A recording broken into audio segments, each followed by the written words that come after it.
1 semester of law school. 1 semester of criminal justice. 2 experts. I'm Kristen Caruso. I'm Brandi Egan. Let's go to court. On this episode, I'll talk about the hazing death of Matt Carrington. Well, that sounds terrible. Well, so does yours. Go ahead and read yours. I'll be talking about yet another family annihilator. Wow, way to keep it light. Sorry, gang. We've got a dark one for you. It is. Okay, hang on. Actually, let's talk about something fun for a second. Okay. Right now, on our Patreon, we have a poll up where everyone can vote on our next episode topic. I am very excited. Brandi, what are the options? Cases covered by America's Most Wanted or cases covered by Unsolved Mysteries? For me, this is a true win-win situation. Same. I loved both of those shows. Right now, the voting is really close, but if you want to get on and vote and you want other stuff, if you join at the $5 level, you get to vote, plus you get bonus episodes. We've got Mary Kay Letourneau on there. We've got Jim Carrey's wrongful death suit. We've got a bunch of cases there, and you get to join the Discord. If you're a baller, if you're just Shot caller. if you're a billionaire, then you'll probably want to join at the Supreme Court level. Most likely. That's where you get all of those benefits, plus a sticker, plus an induction on the Supreme Court, and you get a monthly video, because you're probably thinking, God, they sound like models. Hot is what you're thinking. And boy, are you going to be disappointed. They look like women in their 30s who grew up in the Midwest. Listen, gang, pear shape is the most desirable shape. I once read a book where someone described a woman as not curvy, just Midwestern. No. Yeah. But I think it makes sense. Like, you know, We're just kind of. That's just the deal. That's just the deal, huh? What, Norm? Okay. Nor would like to not comment on this at all. He said this does not feel like safe territory. Yeah, talking in front of 2 Midwestern women. Yeah, probably not. Okay. Should I jump into it? I guess. Okay, let me just say, I know. As far as hazing deaths go. No. Okay. God, what? I was really concerned. I think, well, no, we'll get into it, and, you know, we'll This get is classic into it. Kristen. I know. Let me tell you. Nope. Let's wait until we get into it. Maybe I'm just excellent at giving cliffhangers. You ever think about that? I was raised on Rocky and Bullwinkle, okay? Okay, so brief shout out. Some of this comes from an episode of, I've never heard of this show, The Shadows of Death. No, that is made up. You made that up right now. I swear, terrible name for a show. Terrible. It's got to be an ID show, right? Of course it is. What do you think? Terrible name for a show. I had very low expectations. Not a bad episode. The episode's called The Pledge. Also, there's an episode of Dateline about this, but I pulled a Brandi where I read the article. Oh. So I had to read it in my head in Keith Morrison's voice. Yes. But still, also, Wikipedia. Shout out to Wikipedia on this. Not some bad stuff there. Excellent. All right, here we go. You ready for some fun? It's a really weird way to give a compliment. Not some bad stuff. I talk for a living. I'm a professional podcaster. Speaking of professional podcaster. Oh, yeah? So we got Jack a set of Dr. Seuss books for Christmas. Yeah. And so we read one like before he goes to bed at night. And so I usually read and like I sit in the middle and Jack sits on one side and David sits on the other so we can like look at the illustrations, whatever. And so I picked A Walk It in My Pocket when it was my turn to pick because that was one of my favorites. My mom used to read to me. And David picked Green Eggs and Ham when it was his turn to pick. And then Jack picked Fox and Socks. Have you ever fucking read Fox and Socks? If I have, it's been a long time. It is intentionally a tongue twister book. Like that's what it is. So I read it. It was the hardest book I've ever had to read aloud. But Jack and David gave me a round of applause when I was done because they said I read it so good. You know what? That's what this podcast has all been about. That's preparing Training me for you that. for that That's moment. exactly you guys, right. This is our last episode. I've peaked. Yeah. Okay. Matt Carrington was widely considered to be a good guy. Friends say he was a little shy and reserved, but someone you could talk to. Someone with a bright future. Growing up, I'd say he seemed to have a pretty good life. Mm-hmm. His mom, Debbie, and her first husband had Matt through artificial insemination because Debbie just really, really wanted to have a child. In fact, she named him Matthew, which means a gift from God, because that's exactly how she saw her son. Eventually, when Matt was 6, Debbie remarried and had another son, so Matt got to be kind of the fun, caring big brother. And after high school, he decided to stay close to home. He did his first 2 years of college at Diablo Valley College, which I assume is close by to his house. It's a community college in California. And after that, he decided to go to Chico State University in Chico, California. Mm-hmm. It seemed like the perfect place for him. His childhood friend, Christy, was already there, so he went to visit her, thought it was great. He applied, started there in the fall of 2004. Isn't Chico where, like, the bad kid on the OC was from? I never watched the OC.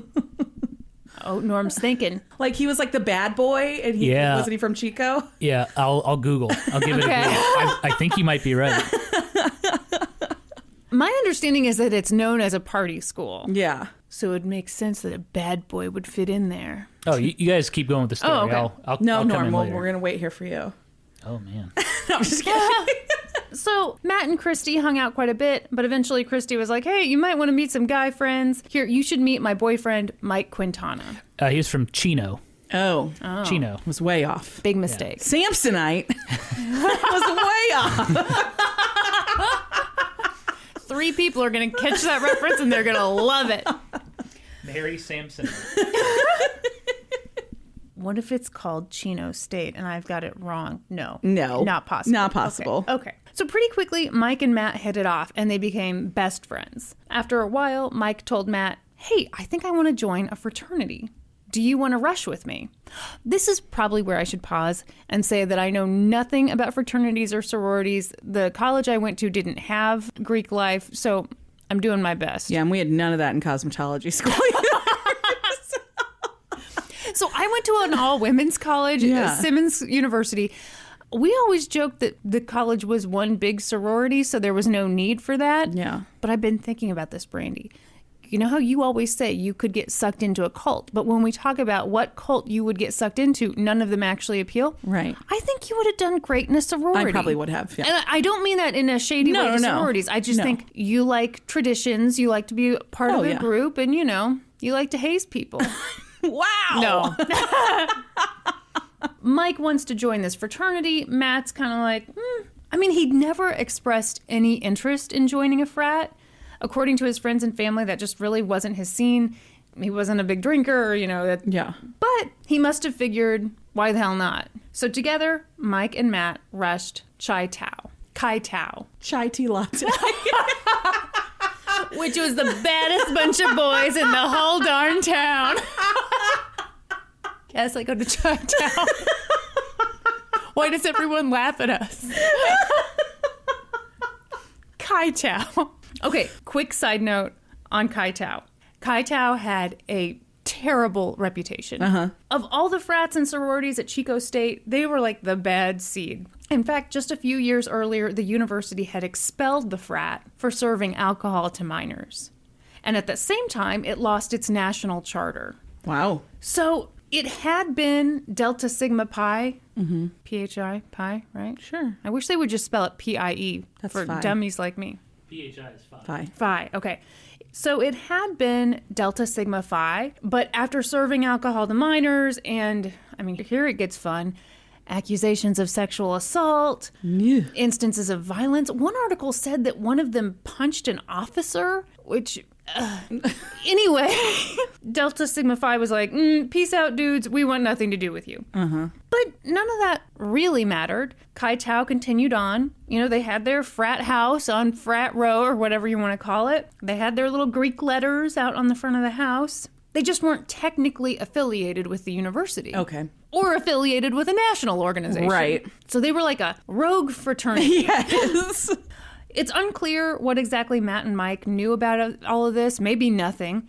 But at any rate, I was going to say, would you know if the... I feel like if you were going to rush, surely you would know the basic reputations of different places. But you might not know that they'd lost their charter and that they weren't actually affiliated with the university anymore.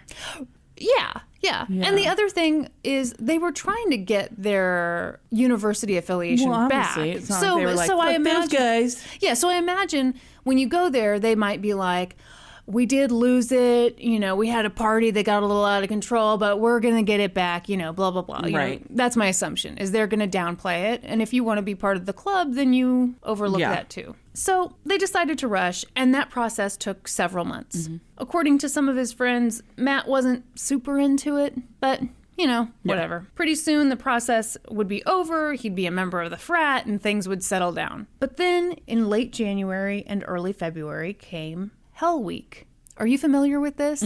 Okay. Only from what I've seen on TV. That's exactly how I'm familiar with it. So my understanding from books and movies is that Hell Week is the week before you become an official member of the fraternity or the sorority, and it's a really tough week. They deprive you of sleep. They have you do all these dumb... Okay, Kiki is being ridiculous right now, guys. But Norm gave her a look. Yeah, she knows she's in trouble. Oh, wow. She's really straightening it up now. That's right. Okay. So the deal was, you were supposed to get through that week, and then you'd become the member of the frat. Yeah. But Matt didn't make it, because at 5:25 in the morning, on February 2nd, 2005, a call came in to 911. It came from the Chi Tau fraternity house. And the caller was like, hey, we have someone here who went into seizures, and we think he's not breathing. So paramedics arrived on the scene and were told that Matt Carrington was in the basement and needed help. Okay, so they went down there, and good God almighty, this basement was disgusting and disturbing. So in this episode of the show with the terrible name that I can't remember, The Shadows of Death or whatever, they showed actual crime scene footage of this nasty basement. But then they also had tried to like reenact the basement. You can't reenact this level of filth. Even when you've got professionals trying to recreate it, you just can't. Yeah. There were box fans, even though it was super freaking cold down there. There was this nasty couch that, I mean, who knows? What do you think was on it? Oh, stop. I mean, ugh. How do you think it would look under a black light? It would just glow. There was a bar set up, graffiti everywhere, and not like cool, talented graffiti. Yeah. It was like sad, gross graffiti. In one section of the basement, someone wrote, "Call your mom." And in another, they wrote, "In the basement, nobody can hear you scream." Oh my gosh. Yep. Great, right? Oh. Everything was askew. Everything was filthy. It was cold as ice. Because there were these vents down there that were just completely open to the outside. Oh my gosh. Yeah, and it's California, but still, it's February. Yeah. Also, it reeked. There was raw sewage on the floor. Oh my gosh. 3 inches of raw sewage. What? Get this, a pipe had burst and no one had done anything about it. So there was just raw sewage all over this basement floor.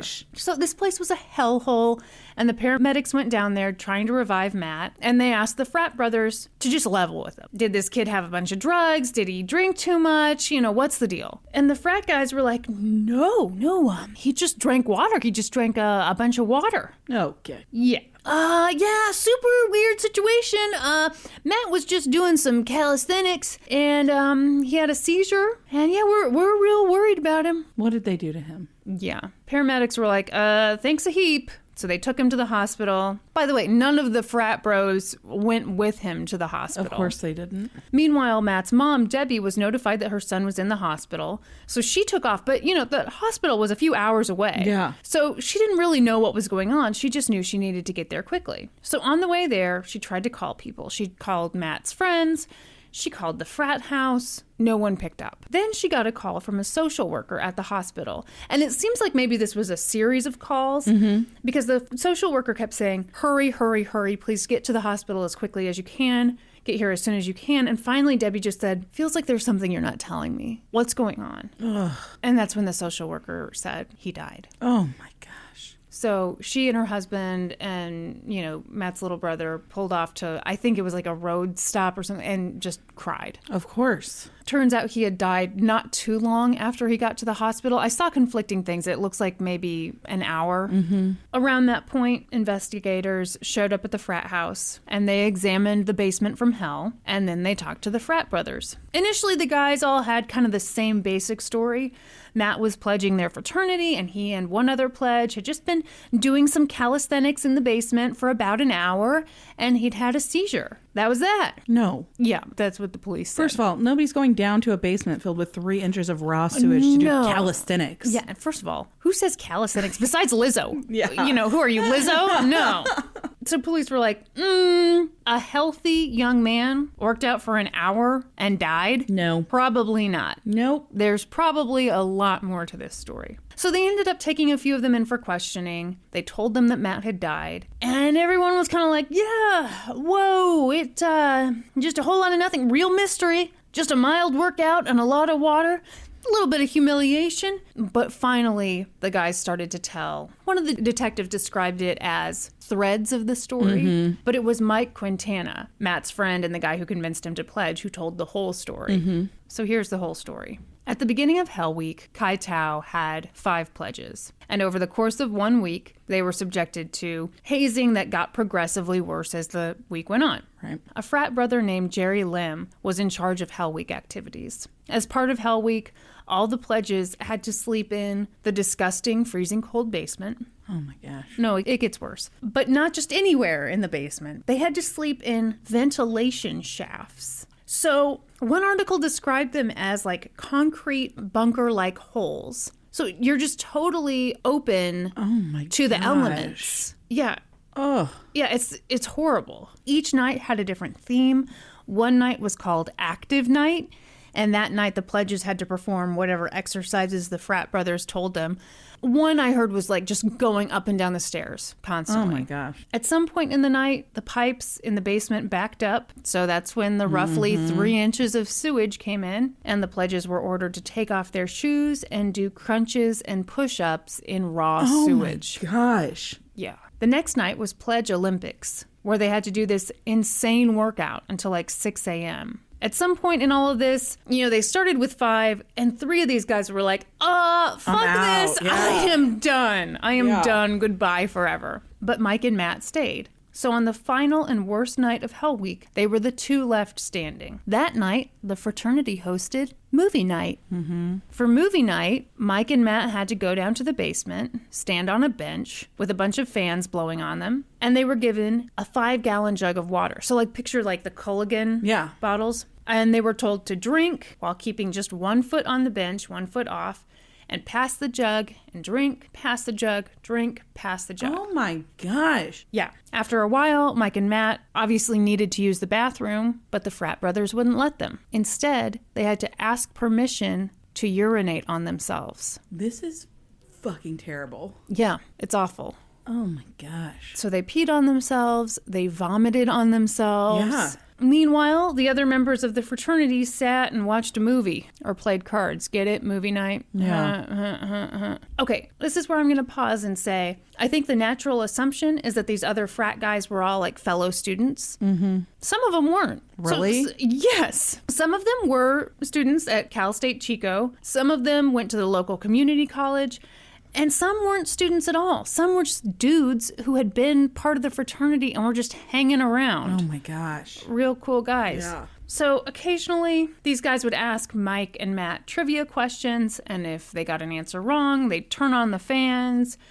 And these guys who were already wet and freezing became even more cold. Yeah. At one point, they told them you had to pour one out for your homies, and that meant that you poured some of the water jug over you, so you were completely soaked. And it was 30 degrees. Yeah. So we're all hearing this thinking this is horrible. But it was no big deal because it was just water. And all the members of Kai Tao had been through it themselves. Plus, it's not like movie night went on forever. At least it wasn't supposed to. What does that mean? So the deal with movie night is they put on the movie, they torture the shit out of you, and then when the movie's over, the torture's supposed to be over. I mean, people call it hazing. I think this sounds like torture. Yeah, absolutely. It sounds like torture. But here's the deal. When the movie ended, 3 frat brothers showed up at the house drunk. They'd been at a bar and they'd missed the fun, so they were like, no, it can't end now. This has to keep going. But Jerry Lim, who had been in charge up until that point, was like, I'm going to bed. I've got class in the morning. So at roughly 1 a.m.,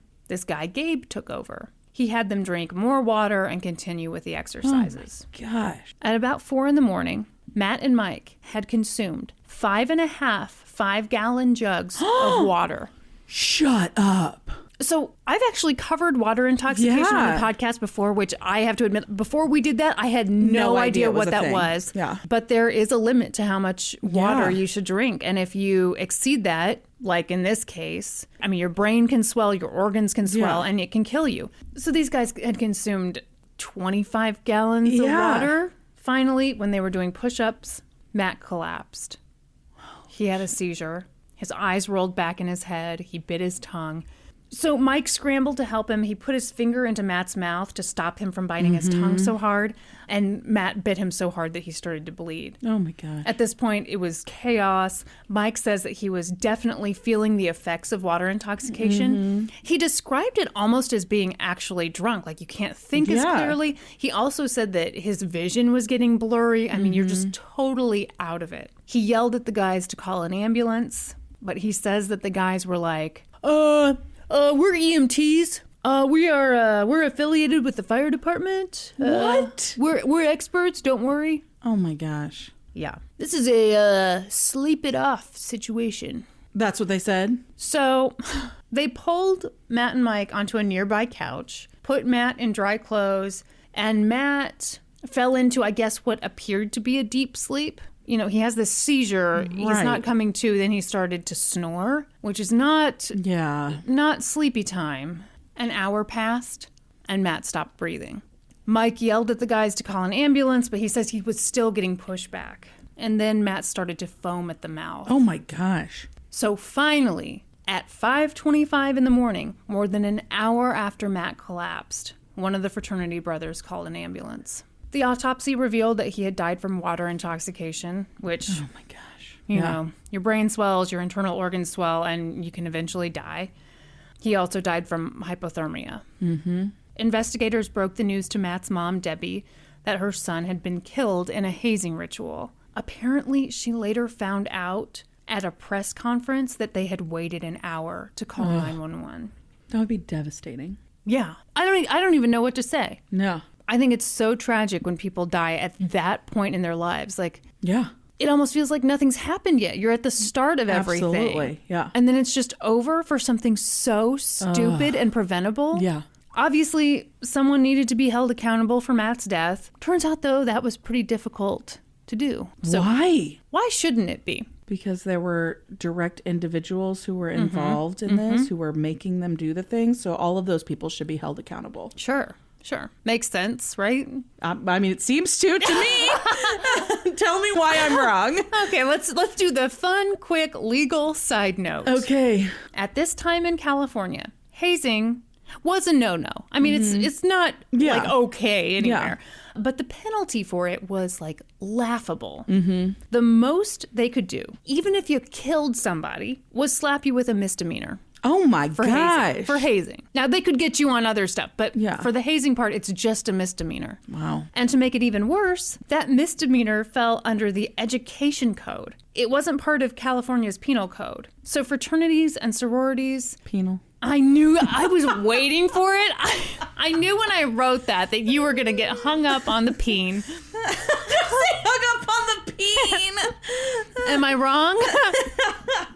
So fraternities and sororities, particularly a rogue, unaffiliated fraternity like Chi Tau, could potentially argue, hey, we're not a student organization, so you can't really punish us for hazing. Oh my gosh. I know. You can punish them for killing someone. Sure, you can do that, but... You know, it's going to be like involuntary manslaughter. Yeah. It's going to be something like that. Yeah. And they're going to get 30 days of community service. Sure. It's not a real punishment. No. And you mean that both in the sense that 30 days of community service is not. Yeah, they give you hours, not days. So the investigators and Matt's family and the DA all wanted justice, but that was going to be really tough. I did not write this down. Excellent. Everybody drink. But a student just a few years before at Chico State had died at a fraternity for alcohol poisoning. So this was something that really needed to be addressed. That really sounded like a trombone when you said it. What? When I said what? Really? Really? Yeah, it like came out of your mouth like a... Thank you. I appreciate that very much. So this was going to be tough, but then investigators uncovered a new piece of evidence. What is it? A video? A journal? A log of some form? Ooh! Good thinking on the log, Brandi. Really? They learned that all the frats and sororities had to go through this training session at the university. And members of Chi Tau had actually shown up because, they were trying to get their affiliation back with the university. Right. At that training session, the instructor had talked about the dangers of water intoxication. So here's the deal. A year earlier, a student at some college in New York had died of water intoxication during a hazing ritual. So this instructor told everyone, hey, forcing someone to drink massive quantities of water is the equivalent of like putting a gun to their head. Yeah. It could easily kill them, which seems a little extreme, but yeah, okay. Well, it paints a picture. Yeah. And the university just happened to have a copy of the sign-in sheet for that training session. Ooh. And sure enough, a bunch of the guys who hazed Matt and Mike had all signed in to that training session. So you're saying there was a log? There was a log. The DA was like, thank you very much. This is my smoking gun. And he filed charges against... Norm, what's that log song? Let me see that log. No, from Ren and Stimpy. Log rolls downstairs and over in pairs and over your neighbor's dog. It's great for a snack. It fits on your back. It's log, log, log. It's log, it's log. It's big, it's heavy, it's wood. It's log, it's log. It's better than bad. It's good. I knew you would not let me down. How did you know he would... Everyone needs a log. Oh, God. You're gonna love it, log. Come on and get your log. Log, log. Yeah, I know that song. Oh, well, obviously. Yes. You proved it, Norm. So he filed charges against 8 of these guys. Some sources say 7. At any rate, this number does get whittled down over time. Okay. Anyway, the DA charged some of them with involuntary manslaughter, which carried a 4-year prison sentence, not 30 days of community services. And others just got charged with misdemeanor hazing, which carried a 1-year maximum sentence. In a preliminary hearing, Mike Quintana was on the stand for 5 hours. Wow. Telling the story of what happened that night. Ultimately, the judge was like, yep, there's enough here to go to trial. Let's go. So a trial was a-comin'. When the trial date got 2 weeks away, the frat boys got a little antsy. Yeah. They were like, oh, deal. shit. Anybody want to give us a deal? Can I get a deal, please, please? And the DA was like, maybe. It depends on what Matt's mom says. Ooh. If Matt's mom is okay with you guys getting plea deals, then we can do plea deals. Wow. So, Debbie Smith went to court and she announced that she would allow all the men to take plea deals. Oh my gosh. As long as... What's the condition? They all agreed to work with her, educating college students about anti-hazing. Wow. So, thanks to her generosity, the 4 men who were facing trial got plea deals. Holy shit. So, in the episode of Dateline that I read, I did not watch, one of them said that the reason they were doing the episode of Dateline was part of this anti-hazing education. Wow. Yeah. Holy cow. So now for some last names that I'm going to fuck up. Okay, Excellent. You ready? Yes. Gabe Mastretti. Sure. Gabe Mastretti pled guilty to involuntary manslaughter and misdemeanor hazing. He was the one who kind of took over after Jerry Lim went to bed. John J.P. Fikes and Jerry Lim pled guilty to being an accessory to manslaughter and misdemeanor hazing. And Carlos de Villa Abrigue pled guilty to misdemeanor hazing. So Gabe got a year in prison, JP and Jerry got 6 months, and Carlos got 3 months. But, of all the frat brothers who were involved that night, Gabe was considered to be the ringleader. At the sentencing, Gabe said, I accept my punishment with the hope that it will serve as a warning to others not to follow the path that I did. Hazing isn't funny. It's not cute. It's stupid, dangerous. It's not about brotherhood. It's about power and control. So this is the part that I'm getting to that I think makes this story more uplifting. Matt's death was not in vain. In 2006, California got a new hazing law, and they called it Matt's Law. Under Matt's Law, hazing is treated as a felony, and it broadens the definition of hazing. And it's not just something that can only be punished if it's carried out by students or by people in a student organization. In other words, it doesn't matter if you're not enrolled as a student or if your frat is some total shithole that's not affiliated with anything. You can still be prosecuted, and it's going to be a felony. Good. So that's the story of the death of Matt Carrington. I found this so interesting just because, like, I don't know, I find it really scary, the group think of, like, if we're, like, if we've been through this, then it's fine. Yeah. If somebody did this to me, then I can do it to you, and somehow it's not bad. Yeah. Yeah, it's terrifying. The Dateline episode had this angle to it that I thought was really stupid. The angle was that these guys hadn't called 911 soon enough because they were just so desperate to regain their affiliation with the university.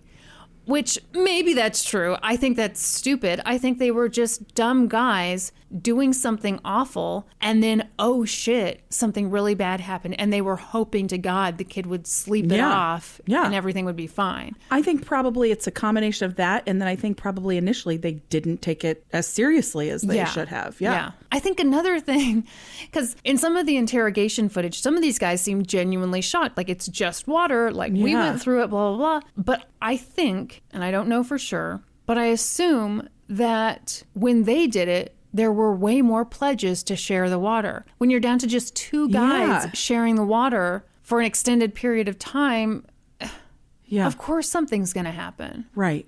Ugh, that's terrible. I can't believe that mother letting them take a deal. I'm really impressed by her.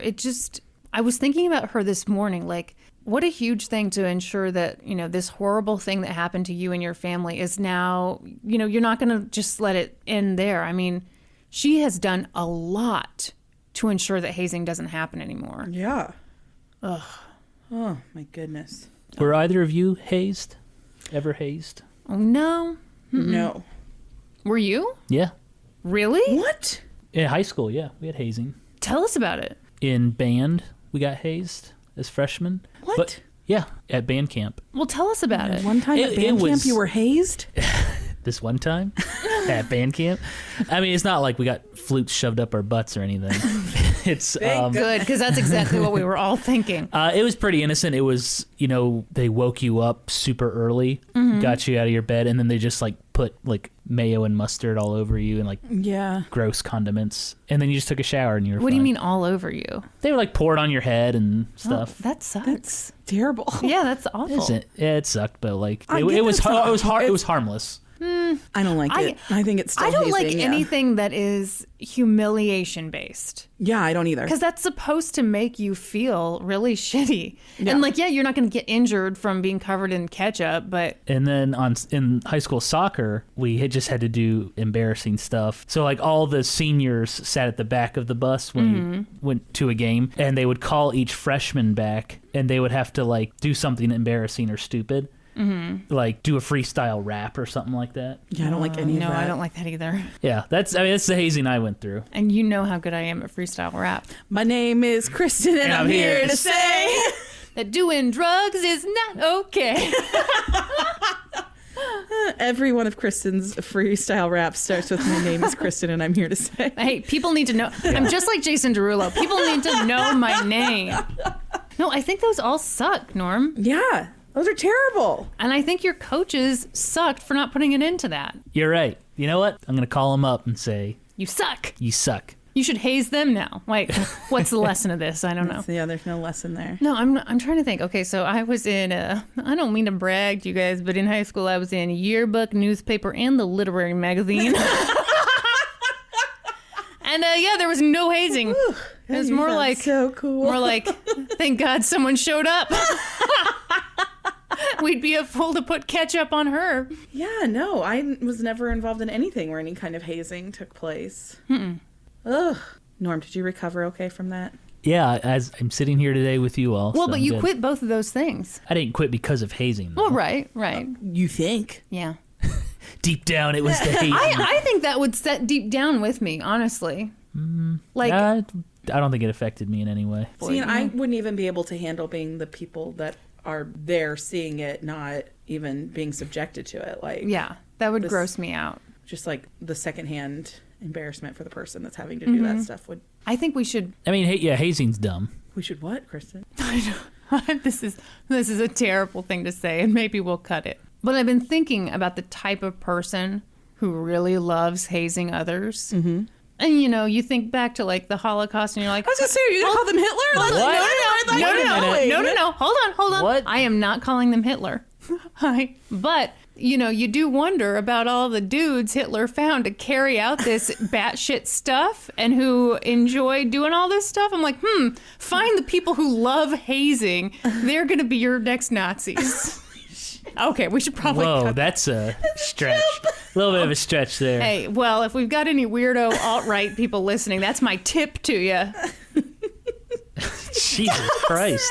You guys, hold on. You really think I'm wrong? You don't think there's something really dark about people who want to have power over others and want to humiliate others? Yeah, I think there's something really dark about that. I also think that it would be really easy to get swept up into like a group mentality, and this is it's what also a maturity doing, thing. And... I mean, we were all kids. Mm-hmm. Yeah, little baby Nazis. Oh my we're all Hitler Youth, just hating each other.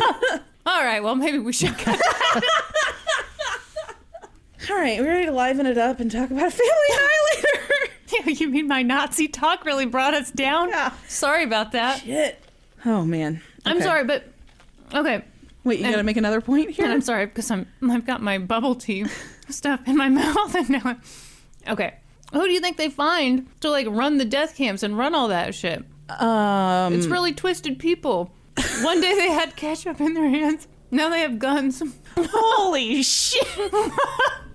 Are you saying holy shit because I just blew your mind and made such an excellent point? No! I'm saying holy shit because my guess would be the majority of the people who carried out the orders at the death camps were people who did it because they thought that's how they didn't get killed. Sure, but then there's the people who like it. I agree. There were people that liked it. I'm saying I found the people who liked it, and they're the same people who love to haze. Do not at me, Brandi. I will write a textbook about this. Excellent, please do. Okay, let's talk about some family annihilation. Oh, great. Shout out, first of all, to Marissa K in the Discord for this recommendation, or as Norm calls her, Marisac. What a beautiful name. Yes. Also, thank you to Kim Jansen for the Chicago Sun-Times and Emily Thompson for Morbidology for great articles on this case. Okay, Georgetown, Texas. Today is a booming suburb of Austin, home to more than 70,000 people. But in 1967, it was much smaller, with a population of around 5,000. Oh, wow. And it was much more rural. Yes, it's like the 7th, fastest growing city in the United States. Okay. Its biggest claim to fame at the time that this case takes place was that it was home to the oldest university in Texas, Southwestern University. Okay. Which was founded in the 1800s. So Georgetown, Texas, small rural suburb in 1967, just outside Austin. Southwestern University's there. Not that well known of an area with 5,000 people. Pretty small town. Mm-hmm. Or if you're not, a pretty big city. Man, it kills me that he is gone while we make fun of him. Yes. But something would happen here on August 5th, 1967, that would put Georgetown on the map. Was it a family annihilation? Might have been. Mm-hmm. I'm sorry. I'm trying to do spoilers for you the way you did for my Carol Burnett case. I swear you told me somewhere that it was a success. I did not. And just come up with that on my own. I'm afraid you did. 15-year-old James Gordon Wolcott was a straight A student with a genius level IQ. We're talking the top 1%. Why are these people always really smart? So there's theories on that. Oh, really? Yeah. So there's theories about why geniuses turn into psychopaths or things like that, which I'm not saying that's what this guy is, but there's a theory that I've read about that says it's because they don't relate to anybody else, because their mind works so differently. It works on such a different level than the average person. And so they feel very isolated and very alone. Why are you laughing at that? I'm just thinking. I'm dumb enough that's never yeah, it's never been my problem either. I've never entered a room and been like, these people just don't get me. But there is something to be said if you feel like no one can relate to the way that your mind works. Sure. Yeah. So you'd have to kill everybody. Exactly. Or haze them. And then when some new guy comes around. Yeah. It's the natural progression. That's right. So he's this really smart kid. His dad is a professor at Southwestern University. And he obviously does very good in school, but he's kind of nerdy looking. He's got glasses. He's kind of tall and lanky. He's got braces and I think headgear at that point if you're in 1967, right? Yeah, it's not going to be I think good. like at night you wear headgear. I don't think it's something you wear all hopefully you the don't time. have to. Yeah, yeah, okay. yeah. He, I think, is in the high school band. Just maybe not doing his, he's not socially doing that great. Okay. And he didn't feel like he fit in with his family. So his dad was very conservative. His mom was very into religion. And then he had a sister. So What? His dad's name was Gordon. So his name was, he's James Gordon. Yeah. His mom's name was Elizabeth. And his sister's name was Elizabeth. Of course it was. This is like the second or third case you've covered where the mom and dad give the name. Yeah. Yes. How do they keep it all straight? So I think they called the sister Libby. And then James Gordon, the son, I think they called him Jim or Jimmy. Okay. So they didn't call him Gordon, and the dad went by Gordon. Yeah. So keeping it all straight. One of the articles calls Elizabeth Jr., but I can't imagine they were calling her that. No one's ever been called Elizabeth Jr. ever. I don't think so either. Yeah. So he really felt like he did not fit in his family. So his mom's super into church. His dad's very conservative. And this is 1967. And James is feeling more and more drawn to the counterculture. So like the peace-loving hippie culture. He's very into like the anti-Vietnam War protests. Bet Dad did not enjoy that. He started growing his hair long. He wanted to attend all of these peace rallies in Austin, and his dad had forbidden it. He was like, no, you're too good for that. You're too smart for that. Do not give peace a chance. Do not give peace a chance. There's a reason we're at war. Yeah. All of that. And so it was really he just felt like he did not fit in his family. His sister spoke with a very heavy, like, Texas accent, and he was, like, ashamed of that. He thought it made her sound uneducated. Oh, wow. Yeah. So he purposely changed the way he spoke. Yeah. Yeah. Yeah, it was like a conscious decision of his to not speak that way, and he didn't understand why she couldn't do that same thing. Yeah, I think that goes back to not understanding that your brain functions at a very different level than somebody else's. See, I don't think that's it at all. You don't? No, I think that's internalizing other people's stereotypes about Southern accents. Yeah, I mean, that could be too. Because I think a lot of people change the way they speak because they're afraid it'll make them sound dumb. Yeah. Did I convince you on that? No, I mean, I think that's... I was trying to get you on that and the Nazi thing. You make a fair point. No, you've not convinced me on either point. Oh, damn it. But I think you do make a fair point. So it is to the point that he is considering ending his own life because he has convinced himself that his family is going out of their way to make his life miserable and to drive him crazy. Wow. So in the weeks leading up to August 5th, 1967, he snarts. Nothing more embarrassing than a snart. By the way, if anyone needs a new word of the day, snart, sneeze, and a fart. He starts sniffing airplane glue. Oh, well, I'm sorry. I don't mean to laugh at that, but it's just now that I know the words you were trying to say. Yes. So airplane glue. Oh, so like model air glue. Okay, yeah. So at that time, that glue was like super potent. Like there'd be all of these warnings all over the models that you needed to be in a well ventilated area. And so he is snorting. God, what is the matter with me? Sniffing this glue constantly. And everyone's making fun of him for snorting all of them. And so he's basically constantly high. Right. And during that time, he makes multiple attempts to end his life. And in his words, he chickens out every time. Okay. So then a plan formulates in his brain. Go ahead. I was just going to say, up until, well, I don't know if they still say this, but cans of rubber cement used to say that women contemplating pregnancy should not smell that stuff. Really? Which I think is so funny. You can't even think about pregnancy. Don't even let pregnancy enter your mind. You can think about a ton of shit. Don't worry about it. So if you're making a vision board, Don't even think about putting a pregnant lady on there. Better get some Elmers for that. So he formulates a plan. It's about a week before August 5th at this point. And he decides, I don't have to kill myself. Oh, Lord. I'll kill my entire family. Okay. Then I'll be free to do all of the peace rallying that I want to do. I love peace so much that I'm going to murder some people. Absolutely. Oh, yeah. You're going to fit in great in prison. Yeah. You're going to love it. Yeah. So he makes this plan. He puts the plan into action on August 5th, 1967. His father is sitting in the living room that night reading a book on the couch.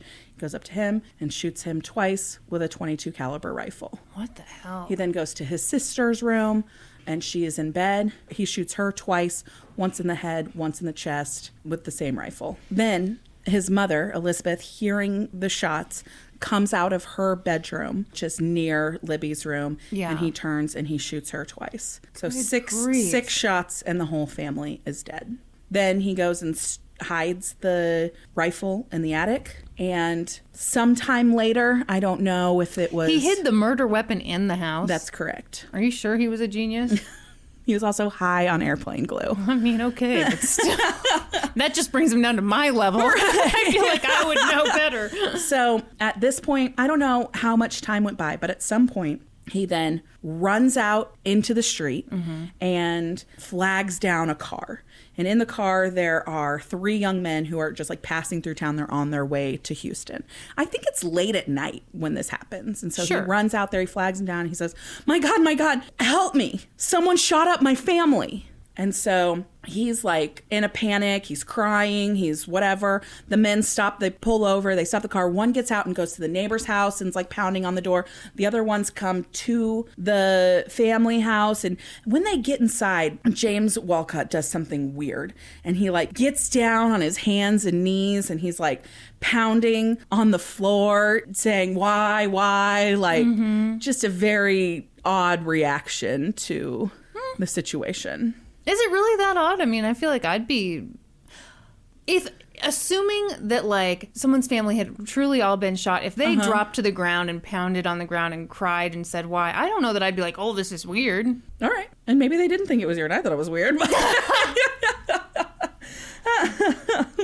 what do you want him to do? I don't know. Well, I don't know what I want him to do. I don't know what a normal reaction is, but I exactly. Then quit it with your normal stuff. So the men go into the house and are met with a horrible scene. There's a dead body in every room of the house, essentially. They walk through it. At some point, they get the police there. I don't know if they called from the Wolcott home or if they were able to get the neighbors to call. But the police eventually show up.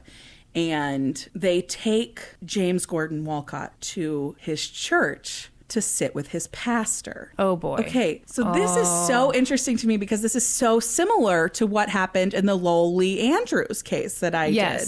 And that's the Patreon bonus episode, right? No, I think that was a regular episode. Oh, well, shit. Someone just signed up for the Patreon for no reason. I think that's a regular episode. So they like tranquilized him at this point because he's so hysterical. And so they take him and they basically sit him with the family minister so that he can calm him down and give him the word of God and whatever. Yeah. So he's sitting with the minister and then all of these police show up to try and get a statement from him to figure out what happened. And he's there a very short time with the police there before one of this, there's like this Texas Ranger that's there, which is like a specially trained police officer. Yeah. So he gets James Gordon Wolcott to waive his rights, essentially. And then he says to him that it's time to square himself with the Almighty. Boy, okay. And so at that point, James Gordon Wolcott turns to his pastor and he confesses the whole thing, that he had killed his family. And he's like, okay, so did you do it because you hated your parents, because you hated your family? And he says, yes. Wow. And then they take him to the scene and he walks them to the attic and shows them where the murder weapon is. And then he walks them through how he committed the murders. And he talks about his motivation behind it, that he'd done it because there was an anti-war march the next day in Austin that he wanted to go to. And so this was the day that he needed to do it so that he could go to the march that his father had forbidden him to go to. Well, you can't argue with logic like that. Yeah. And then he talked about how he was convinced that his family was intentionally trying to drive him mad, drive him out of his mind. His mom chewed extremely loudly. He felt like she did it. This is legit what he's saying. Oh my God. That he felt like she was doing it on purpose. And he felt that his sister Libby was making her accent worse on purpose just to get at him. And that his dad was constantly shutting down his beliefs in the counterculture and his peace-loving whatever. And this was all intentional moves by them to drive him legitimately crazy. My dad is a very loud cereal eater. So on some level, I relate. So they arrest him, obviously. And then in the weeks that followed, as they're moving towards charging him with these crimes and moving towards a trial, he is seen by somewhere between 6 and 10 psychiatrists. He's heavily examined. He's put through all kinds of tests. And when his trial comes about in February of 1968, the prosecutor puts on all of these people, all of these police and people who were present at the scene and people who knew the family, and try and paint him as this bad seed that did this to get away from his family because he didn't get what he wanted. And then the defense put on all of these 10 psychiatrists on the stand, and all of them told the exact same story, that they had diagnosed him with paranoid schizophrenia. Oh. And that he truly believed that his family was trying to drive him crazy, but that was a symptom of his schizophrenia. Yeah, yeah. And that he was delusional, and that the sniffing of the airplane glue had just exacerbated those symptoms. And so he had no remorse over what he had done. Mm-hmm. He was in custody when the funerals took place, and they told him that he was allowed to go, that he could be there. And he said, I don't see why that's necessary.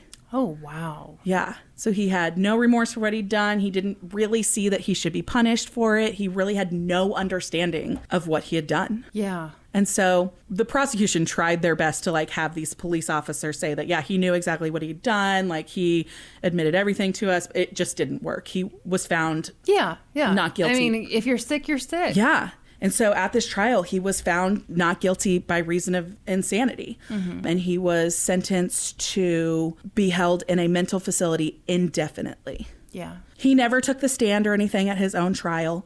However, when the not guilty by reason of insanity verdict was read, he flushed, he turned red, and then he smiled. Oh, weird. Yeah.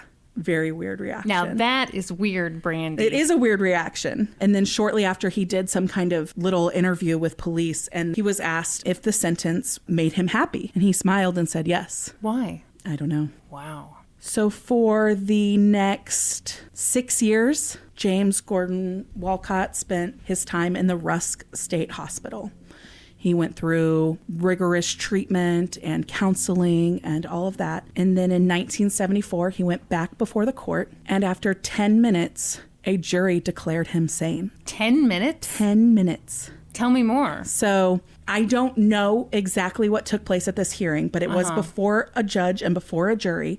And the jury was given the task to declare him sane or say that he needed more treatment. Yeah. And in 10 minutes, they declared him sane. Wow. And so he was released. And at the time of his release in 1974, he was allowed to change his name because around Georgetown, he had become a very well-known Everybody knew. Figure. Absolutely. And then he kind of just faded into obscurity. No one really knew what happened to him until 2013. So sometime in 2011, this weekly paper in Georgetown called the Georgetown Advocate was following up about this story on him. And they decided they'd see if they could track him down, see where he was these days, see what he'd done with his life since his release. And so they spent 2 years investigating him.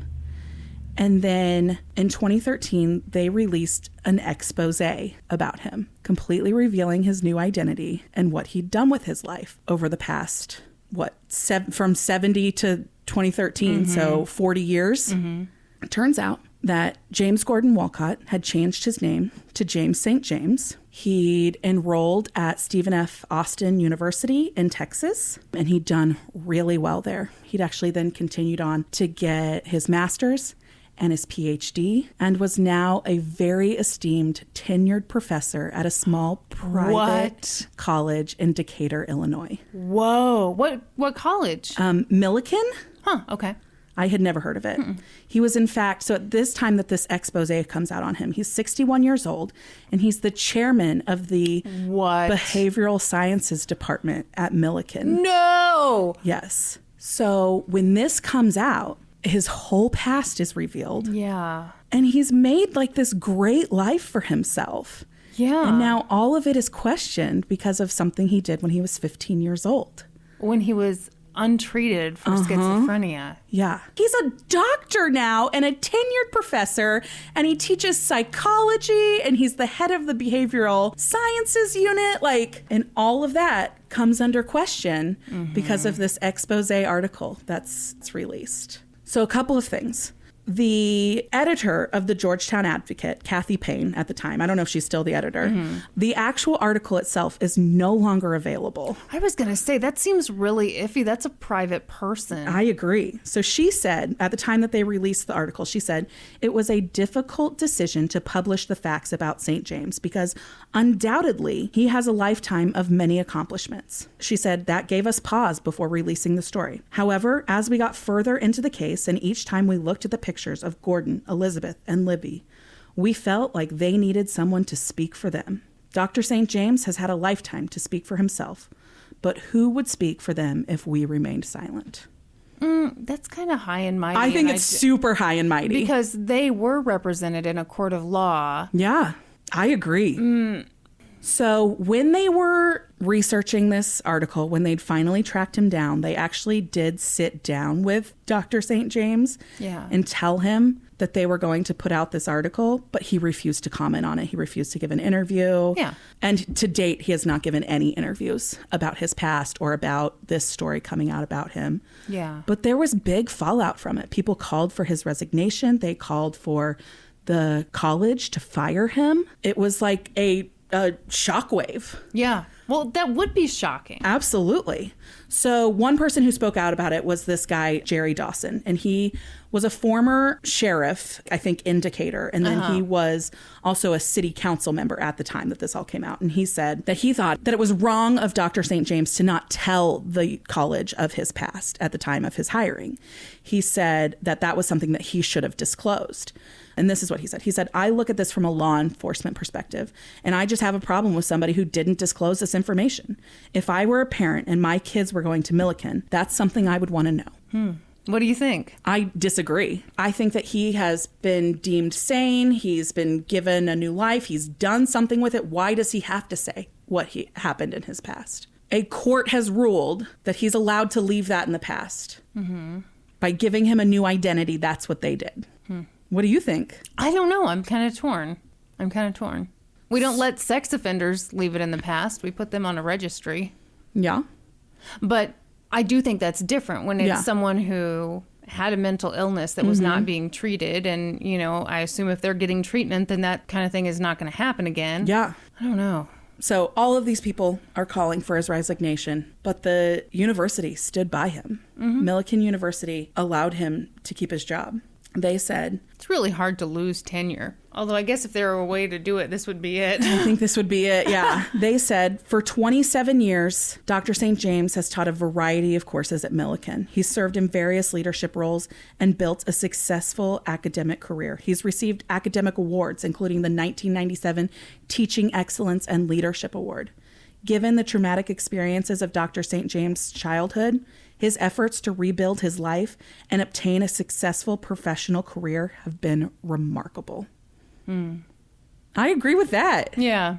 Another person who commented on it was the district attorney at the time in, I believe, Decatur. And she said, it seems really odd to me that he hated his father enough to kill him, but here he is living his father's life.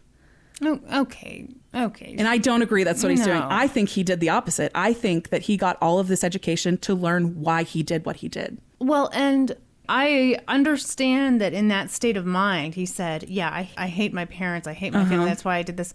That's not why he did it, though. So as a DA to come in after the fact and say, oh, I think it's interesting that blah, blah, blah, blah, blah. Shut up. Yeah. What do you think? Do you think that this was in poor taste, that this newspaper? Yeah, I do think it is. I do too. Yeah, I think it's really poor And taste. I think it speaks a lot, that article. Like, so a bunch of the articles that I used as source material for this actually link to the original article. And the original article has been taken down. It is no longer available online. Yeah. I think it's a really weird use of a newspaper's limited time and resources to spend 2 years tracking this guy down, and it makes me wonder, like, okay, what's the somebody had do you think somebody had like a personal attachment to this, or yeah, it had to be something, because I would assume that, you know, if someone has been granted a new identity, then it's going to be really iffy from a legal standpoint about whether you can reveal who they are and what they've done. So that just seems weird to spend that much time on something that would be so iffy. Yeah, I think it's unethical. I don't know. Yeah. So the university stood by him, and lots of students who had him over the years stood by him. One in particular published like an editorial in the Daily Beast. He was a former student of Dr. St. James. And this is like a snippet of what he said in the Daily Beast. He said, Dr. St. James has not willingly spoken to the media about his past, and I can't blame him.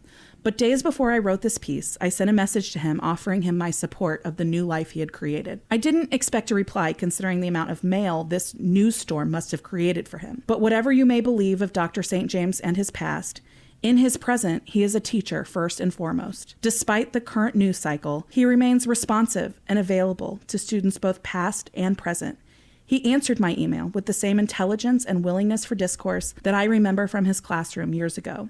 As one who has had the privilege of teaching both high school and college students, I find great good in his commitment to his students as well as his dedication to the profession he has spent his adult life serving. Does this negate the horror of what happened in 1967? No, nothing can. But knowing that he has devoted his life to a purpose that might save other families the same terrible fate he visited upon his own, to me that is far more justice than most victims ever receive. So maybe I'm naive. Perhaps it is my fervent wish that people can be redeemed that makes me write these words. But I stand by Dr. James St. James, and I am hopeful that since he demonstrated that there is a way out of darkness, that others can find it too. To this day, according to Millikan University's website, Dr. St. James is still employed there. Yeah. Wow. Yeah.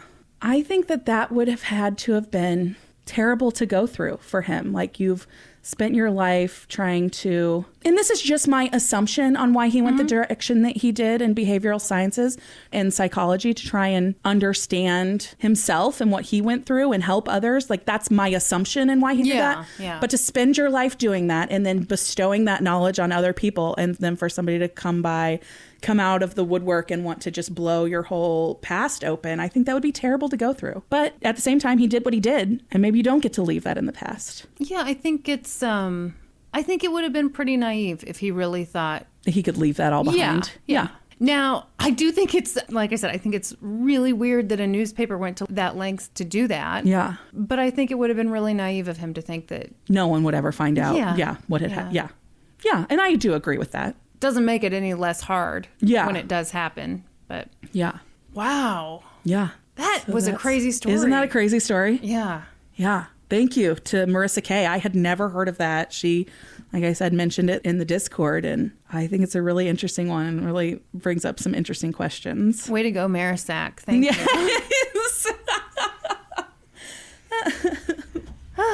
Norm, what you got for us? We've got questions. Oh, God. Squirrel Mama wants to know Squirrel Mama. what your favorite animals are. Oh.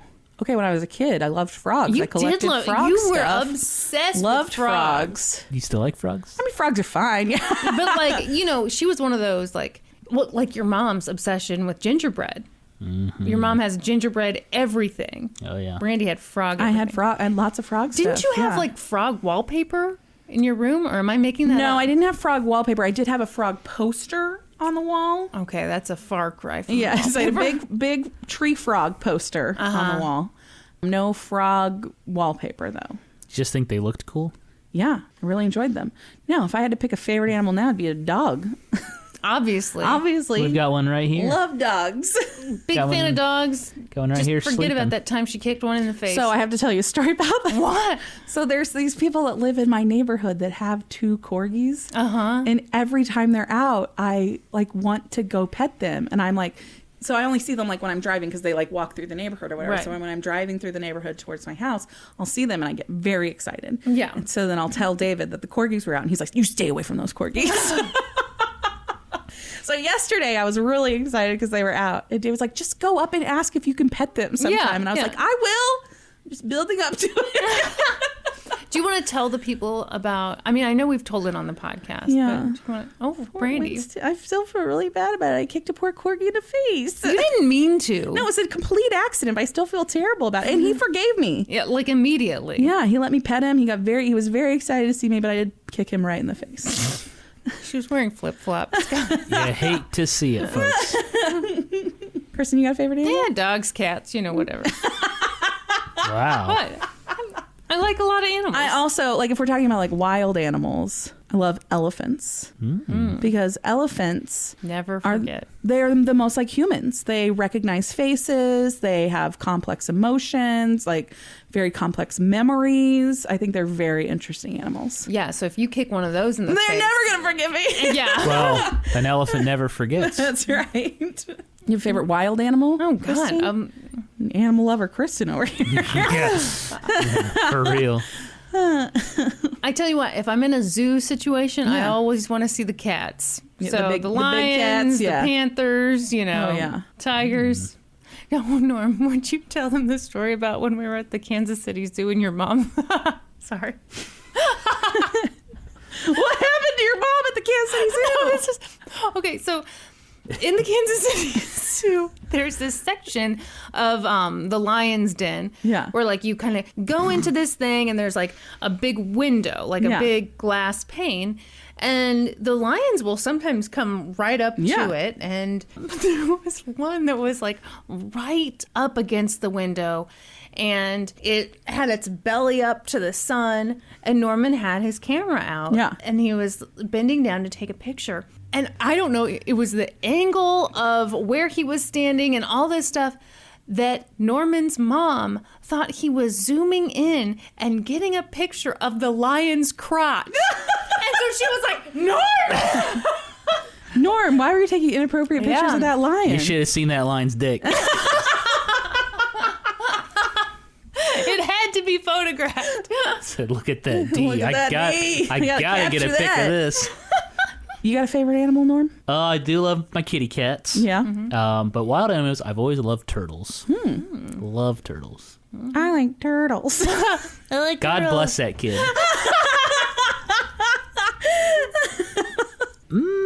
Old-timey disclaimer. Hey. A regular in the Discord wants to know, what is your normal pre-recording routine? Oh, we go to lunch before we record. So here's what happens. Okay. Brandi rings the doorbell. Peanut barks like crazy. Yes. Brandi I gets answer scared the every door. time. I answer the door.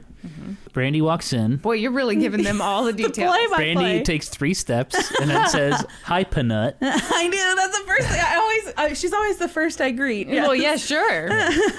And then we decide where we're going to go for lunch before we record. Yeah. We go eat lunch. We come back. We set everything up, and then we record. Yeah. And then that's pretty much it. That's usually it. And then I usually leave right after we record because I got to go bowl. Sometimes if we're feeling real saucy, I was thinking frisky too.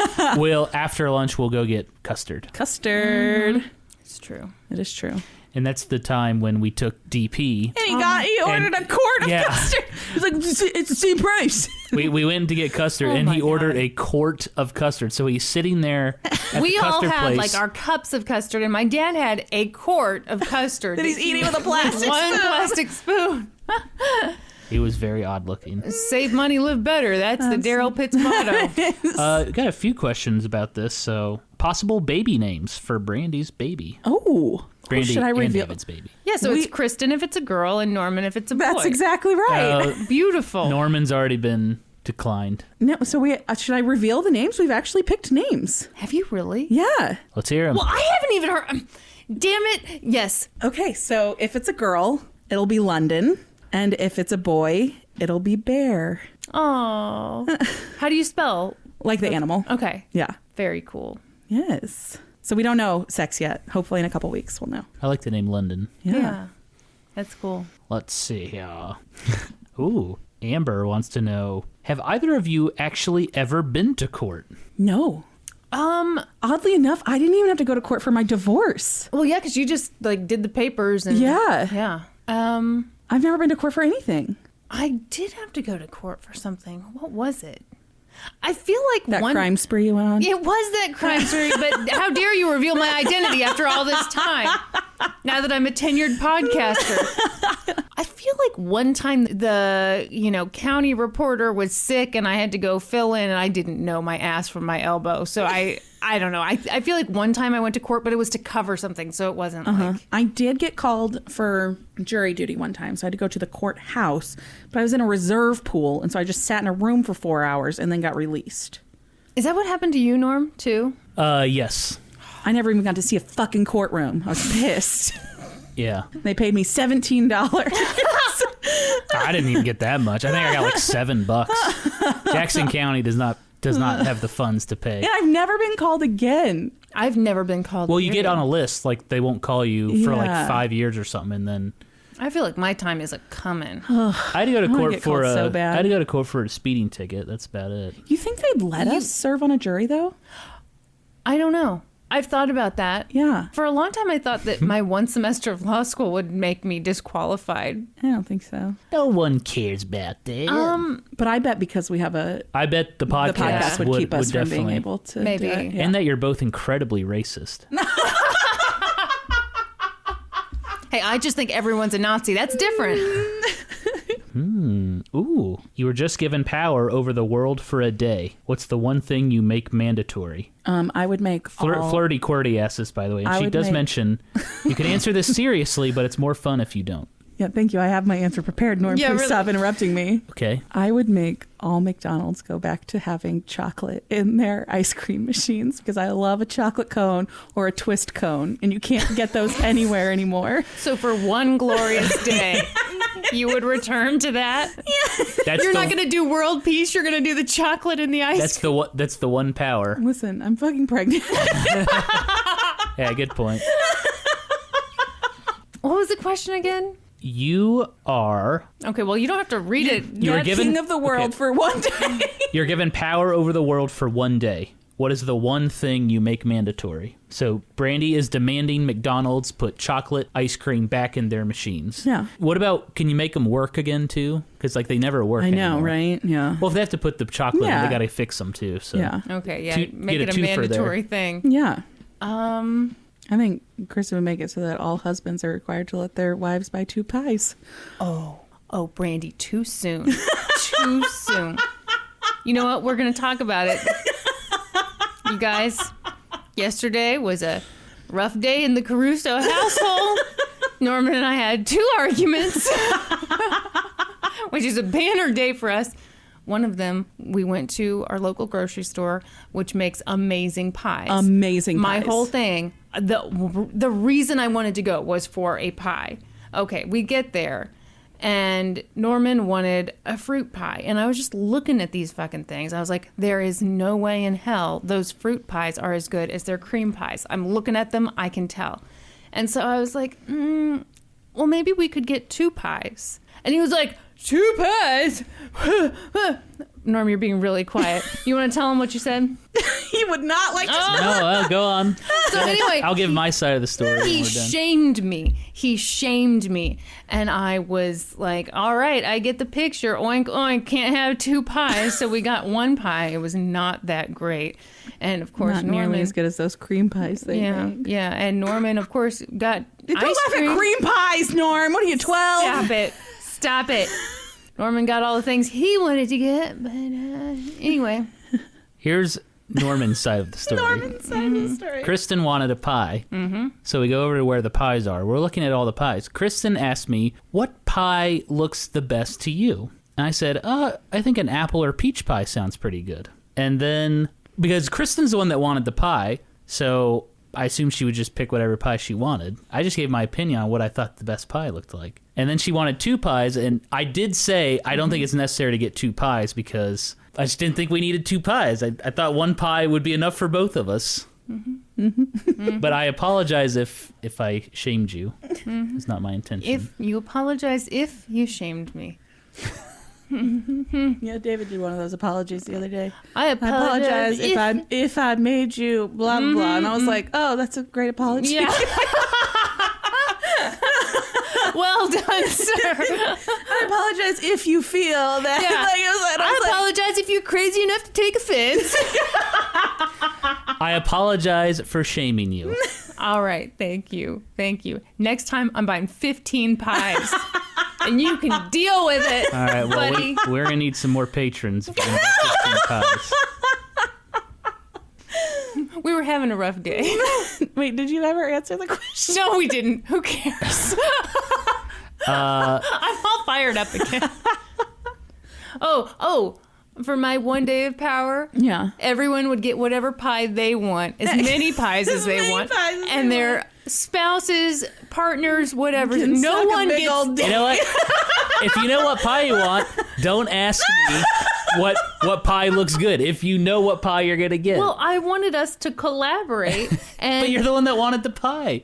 You should just grab the pie you wanted. But I wanted your opinion too, because you were going to eat the pie too. So when you were so like, I want one of these, I and I was like, the peach pie looked good. I didn't say get the peach pie. I just said the peach pie. Is that what you guys bought, good. the peach pie? Yeah. I think it sounds delicious. It wasn't that good? I thought it was good. It wasn't bad, but it was no cream pie. No cream pie. You just left Kristen with a hankering for cream pie. Stop it. Don't laugh at that. It's not funny. Stop it. According to Brandi, it's not funny. Stop laughing.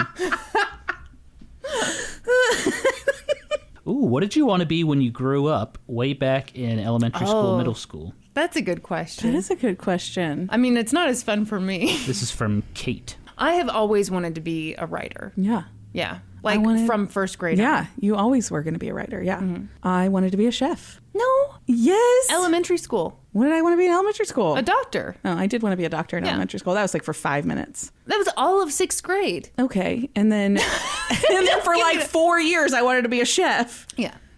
But you know what we were talking about last night? Yeah. So Norman thought very seriously about the Army after high school. You thought about the Air Force. I did. I was in training and went to the recruiter and all of that. Yeah. Yeah. Norman took some test. Yeah.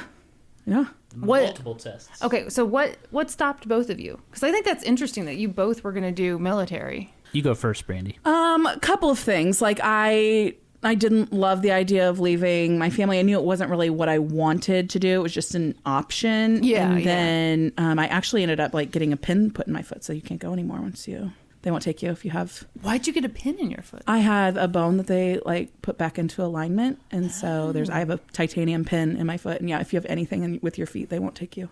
Damn, yeah. But I had already decided by that point that I wasn't going to do it, but yeah. Norm? It upset my mother greatly. Mm-hmm. And 2, I got... Because you're the favorite.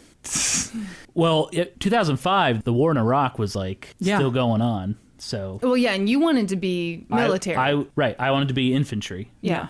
Army. I mean, you wanted to be Army. Right. Sorry. Yeah. And my dad was pitching the Air Force or go to college and then go to officer school.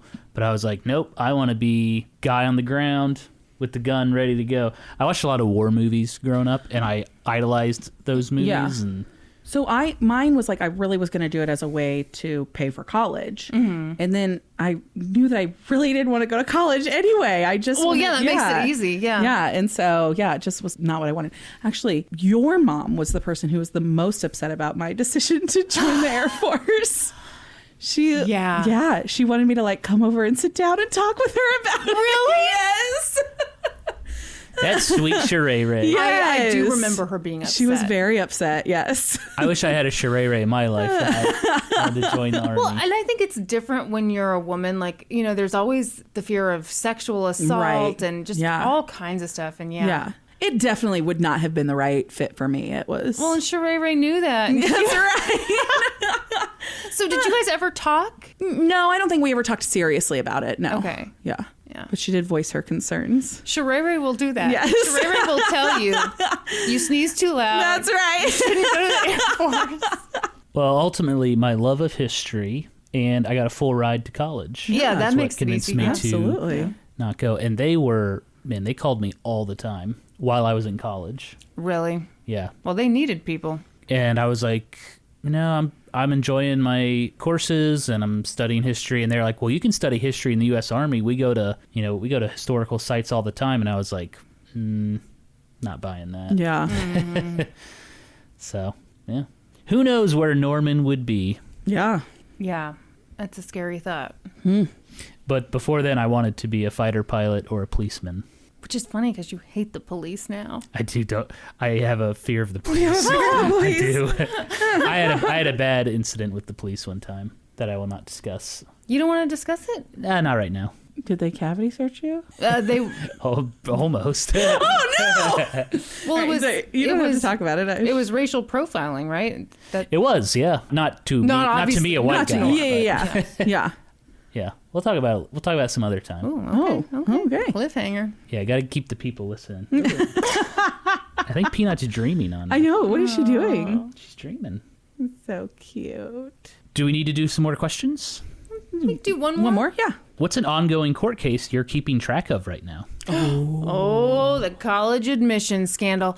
Aunt Becky, I love that she's getting karate lessons right now. I know. What is she doing? Why didn't she take a deal? What is wrong with her? Because she's rich. She thinks she can buy her way out of everything. I thought she could buy her way into college and buy her way out of this situation. And who could blame her? Yeah. Yeah, you get that much money, you probably... Who knows what she's bought her way into and out of in the past. Yeah, that's true. So yeah, I am following that big time. Mine is a local case that I've been following for 1,000,000 years now. Okay. Because the first crime in it happened in 2006, 2007. Mm-hmm. It's the murder of 2 girls. Finally, it's been forever ago now. Finally, 2 years ago, someone was arrested and charged them, and he is just putting up a fight about going to trial. He's thrown every motion in the book at the court. So he's a dirtbag. He is a huge dirtbag. Mm-hmm.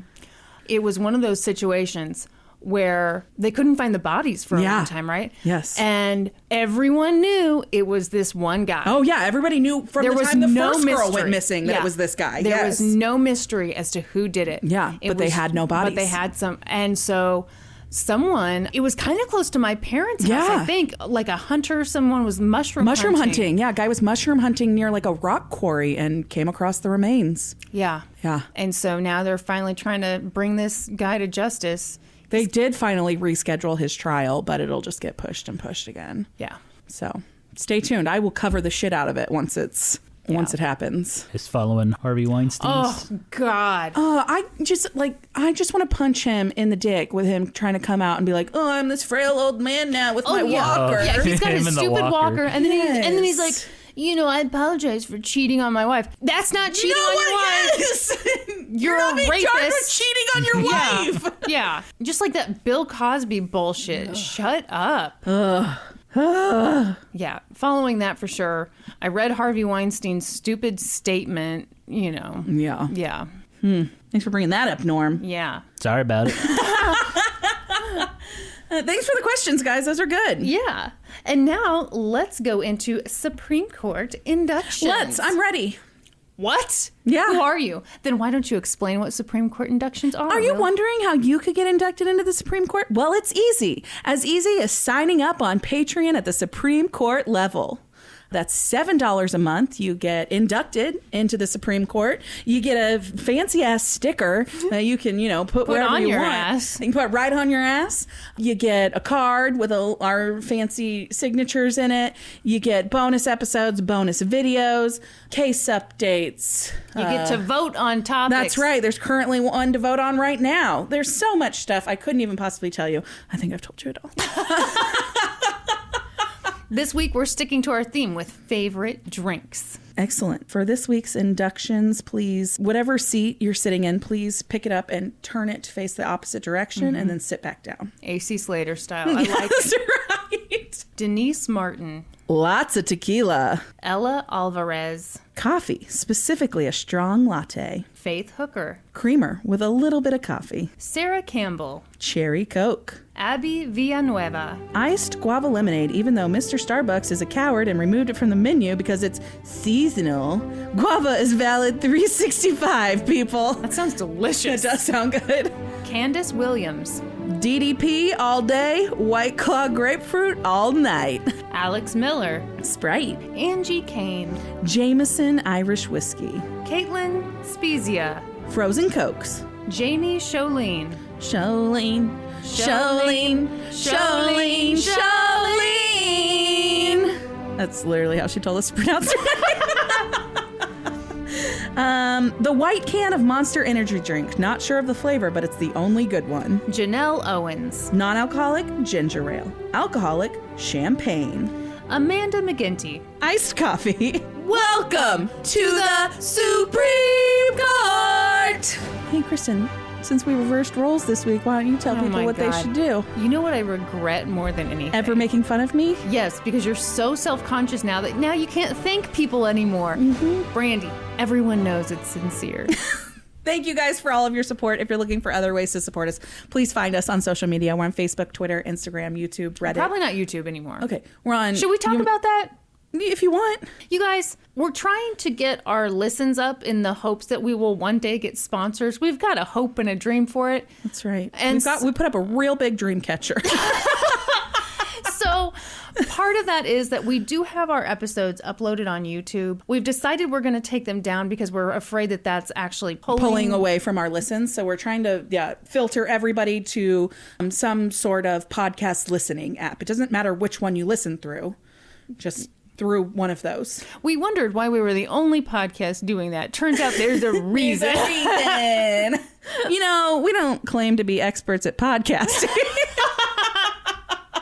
So please find us on social media. Wherever you listen to us, please subscribe and then head on over to Apple Podcasts, leave us a rating, leave us a review, and then be sure to join us next week when we'll be experts on 2 whole new topics. Podcast adjourned. And now for a note about our process. I read a bunch of stuff, then regurgitate it all back up in my very limited vocabulary. And I copy and paste from the best sources on the web, and sometimes Wikipedia. So we owe a huge thank you to the real experts. For this episode, I got my info from the Pledge episode of The Shadows of Death, the Hazing Death at Chico State episode of Dateline, and articles from the LA Times, NPR, and the San Francisco Chronicle. I got my info from an article by Kim Jansen for the Chicago Sun-Times, an article by Emily Thompson for Morbidology, NBC News, and the New York Daily News. For a full list of our sources, visit lgtcpodcast.com. Any errors are, of course, ours, but please don't take our word for it. Go read their stuff.